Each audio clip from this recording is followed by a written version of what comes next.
Corona की वजह से उत्तराखंड की सरकार कांवड़ यात्रा पर पाबंदी लगा चुकी है। पिछले साल की तरह इस साल भी वहां कांवड़ यात्रा नहीं होगी। ये तो रही इस साल की कांवड़ यात्रा की बात, लेकिन हर साल लाखों लोग कांवड़ यात्रा में हिस्सा लेते हैं। पिछले 3 से 4 दशकों में ये एक बड़ा धार्मिक आयोजन बन चुका है। कांवड़ यात्रा श्रावण मास यानी कि सावन के महीने में होती है, जो ग्रेगोरियन कैलेंडर के हिसाब से ये महीना जुलाई में आता है, जब मानसून अपनी बारिश से पूरे देश को भिगा रहा होता है। इसकी शुरुआत श्रावण मास की शुरुआत से ही होती है और ये 13 दिनों तक यानी कि श्रावण की त्रयोदशी तक चलती है। वहीं इस पवित्र यात्रा का संबंध गंगा के पवित्र जल और भगवान शिव से है। इस बार इस यात्रा की शुरुआत 22 जुलाई से होनी थी। कांवड़ यात्रा के लिए श्रद्धालु सावन के महीने में उत्तराखंड के हरिद्वार, गोमुख और गंगोत्री पहुंचे हैं।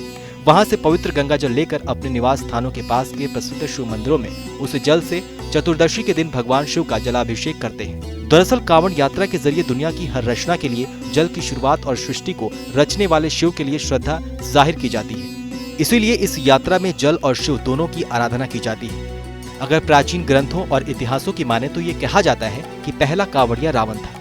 वेद कहते हैं कि कांवड़ की परंपरा समुद्र मंथन के समय पर शुरू हुई थी, क्योंकि जब समुद्र मंथन के समय विष निकला था तो संसार इससे त्राही त्राही करने लगा था।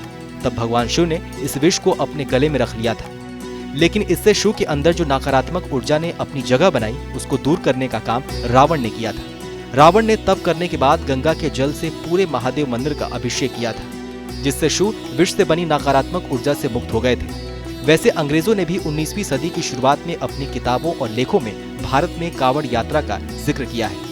कई पुरानी चित्रों में भी ये यात्रा देखी गई है, लेकिन कांवड़ यात्रा 1960 के दशक तक बहुत तामझाम से नहीं हुआ करती थी। केवल कुछ साधु और श्रद्धालुओं के साथ घनी मारवाड़ी सेठ नंगे पैर चलकर हरिद्वार या फिर बिहार के सुल्तानगंज जाते थे। वहां वे गंगाजल लेकर लौटते थे, जिससे शिव का जलाभिषेक किया जाता था। लेकिन 80 के दशक के बाद ये एक बड़ा धार्मिक आयोजन में बदल गया। अब तो ये काफी बड़ा आयोजन हो चुका है। आंकड़े कहते हैं कि साल 2010 और इसके बाद हर साल करीब 1 करोड़ 20 लाख कांवड़िया पवित्र गंगाजल लेने हरिद्वार आते हैं और फिर इसे अपने माफिक शिवालयों में लेकर जाते हैं। बहरहाल इस खबर को लेकर आपकी क्या राय है, हमें कमेंट सेक्शन में लिख के जरूर बताइए। बाकी देश और दुनिया की अन्य बड़ी खबरों के लिए सब्सक्राइब करें TV9 भारतवर्ष।